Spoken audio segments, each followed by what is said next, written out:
There's two sides to every story, right? At least.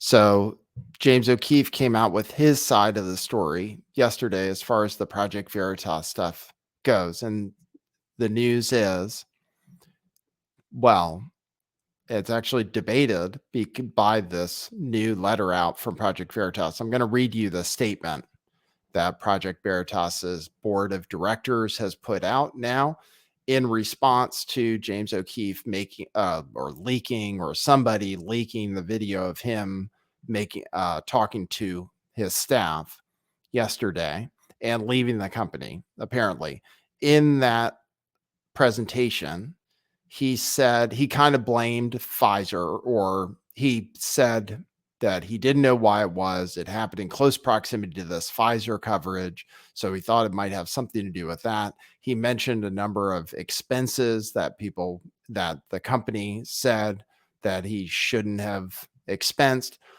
taking black cars different places, taking staff to see him in a production of Oklahoma. To me, hearing it from James O'Keefe, it kind of sounded like Project Veritas did the wrong thing. I mean, I think that's what a lot of people think, is that Project Veritas screwed up. And, their donors, I don't think, are happy. People are unsubscribing, unfollowing Project Veritas after what James said. So anyway, I thought it was important to hear what Project Veritas says, because it was a weird decision getting rid of James O'Keefe, even if he had a personality where he didn't get along with everybody, or even if he had a few expenses that were questionable, or if he took people to see him in a play. Seemed like a mistake for them to get rid of him. Here is their statement. That's what it seemed like to me after James talked, but I had to figure maybe there's another side to it. Here's the other side. From Project Veritas, statement from the Project Veritas board of directors. Today, James O'Keefe decided to remove his belongings from Project Veritas headquarters. The board and management made numerous attempts in the last 14 days to have a conversation with James, but he ignored our outreach and decided instead leak private information to others, either by doing so himself or by proxy. They say they've reached out to him. He said they fired him, basically, as of February 10th. That's what he claimed in his speech. As today is President's Day, our office was closed. We had a board meeting scheduled for tomorrow where James was invited. And there was also a board meeting on Friday, February 10th, where James was invited but did not attend, to discuss the financial malfeasance that was discovered, which requires us to act in order to remain in compliance with the law. Okay, this is the direction they're going to go. Financial malfeasance. And they've been inviting him to things that he hasn't gone to. There were two subjects that the board wished to come to terms with James on: the company's long-term sustainability based on staff retention and morale, and the company's financial health, which has been a serious concern for several months now. And this is after James showed the revenue of $22 million in 2020. So now we're hearing about financial health issues, even though James showed that revenue went up every year while James has been there. Although PV leadership has not concluded looking into the full scale of financial issues over the years, a preliminary review at this time indicates that James has spent an excessive amount of donor funds in the last 3 years on personal luxuries. More is still being uncovered during the ongoing review at this time. Contrary to many reports from today, James was suspended indefinitely pending the resolution of a fulsome investigation and clarity, which will need to be provided by a third-party investigative audit report. Here are a few examples of what has been uncovered so far by PV leadership. This is far from an exhaustive list. It is merely a small representative sample. So here we go. This is what he did that was so bad. $14,000 on a charter flight to meet someone to fix his boat under the guise of meeting with a donor, $60,000 in losses by putting together dance events such as Project Veritas Experience. Some people have been telling me about dance events. I hadn't heard about those. $60,000 on dance events? Okay. Over $150,000 in black cars in the last 18 months. Now, James said that they were mad at him about taking, I don't know if that's Uber X that he's taking, Lincoln Town cars, different places. It is more expensive than an Uber. He could take an Uber, but he is James O'Keefe. Thousands of dollars spent on DJ and other equipment for personal use, hundreds of other acts of personal inurement. I'd have to look up inurement. I'm going to look it up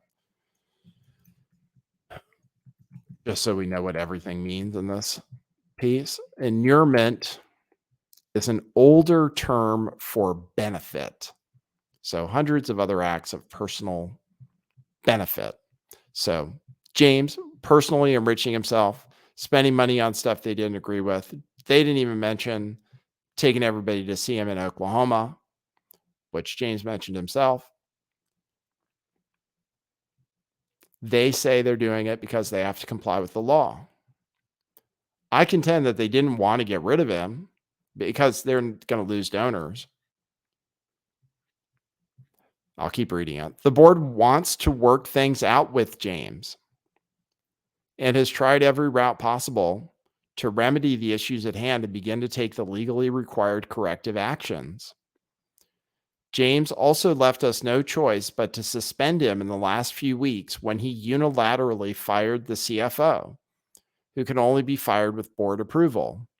This is a violation of our nonprofits bylaws. Okay, so here I'll do a review of what James said. He had a disagreement with the CFO over fundraising. And this seems to be like the main issue from what I can tell from James's presentation and from reading this too, is the CFO disagreed with James O'Keefe about fundraising. It must have been, I don't know, how they were asking for donations, pretty much. And this was after the Pfizer story dropped, which they're not upset about. Okay. So I had a theory that it was possible they were upset about the Pfizer coverage. Like they didn't think it was a good story, but no, they're happy with the Pfizer story. They don't mention Pfizer at all. There has been no evidence presented that Pfizer had anything to do with this. The only evidence that the Pfizer thing had something to do with this is the close proximity in time, so which means it certainly could be related. The Pfizer thing happened, 50 million views.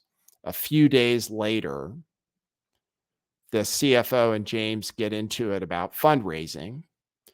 And then James ends up firing him, telling him to resign because they disagreed fundamentally on fundraising issues.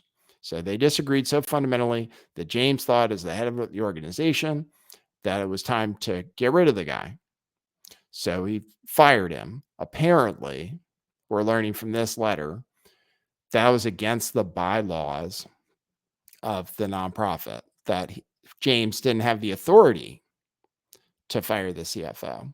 So in the end, the CFO came back, and then they had these meetings, and it sounds like James O'Keefe decided to leave. Well, they're making the claim that James O'Keefe decided to leave while they're trying to work it out with him. So this is a violation of our nonprofits bylaws. James went as far as to say that a board member had approved this firing to others, but it was later discovered that that was not the case. That member did not approve the firing. The board approved James' suspension so it would have time to properly investigate these internal infractions. The board has a legal obligation to comply with state and federal law, and these matters are serious ones that cannot be ignored. James claims that the board did not allow him to send an apology letter to the staff. He did say that, which is not true. The board never told James he was not to speak with staff members, nor that he could not apologize to them.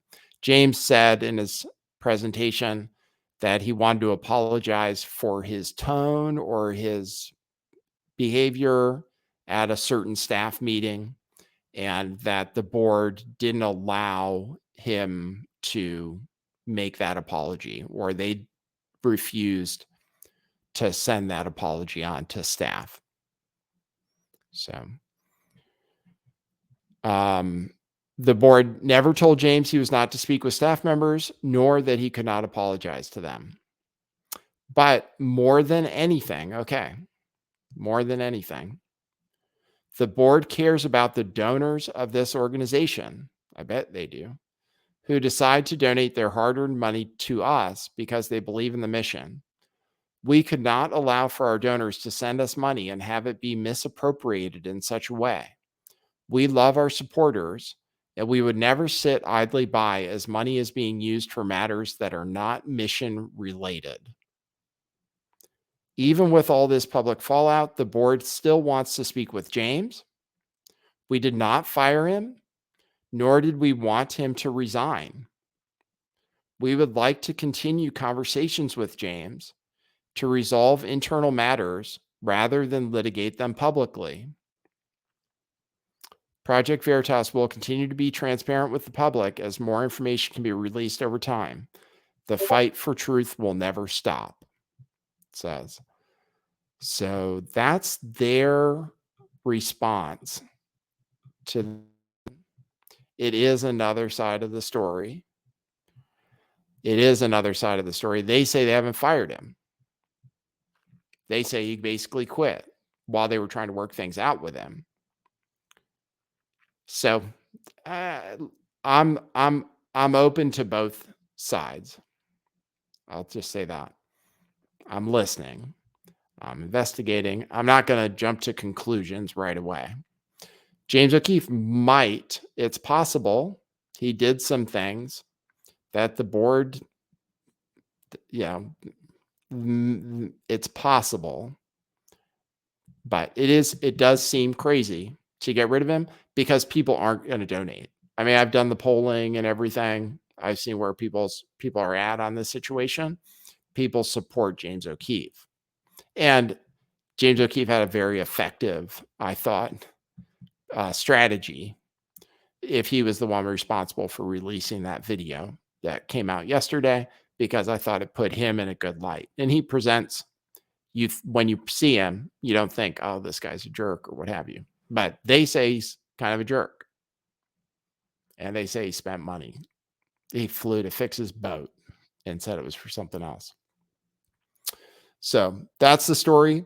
If you want to support this Griftcast, you can go to buymeacoffee.com/lifttheveil and leave me a coffee and a note, and I'll read it on my show. Subscribe to the channel, give it a like, leave a comment if you really want to help out the algorithm, and hit the bell so that you'll be notified when I go live. All right. Thanks, everybody. For now, that's what it is.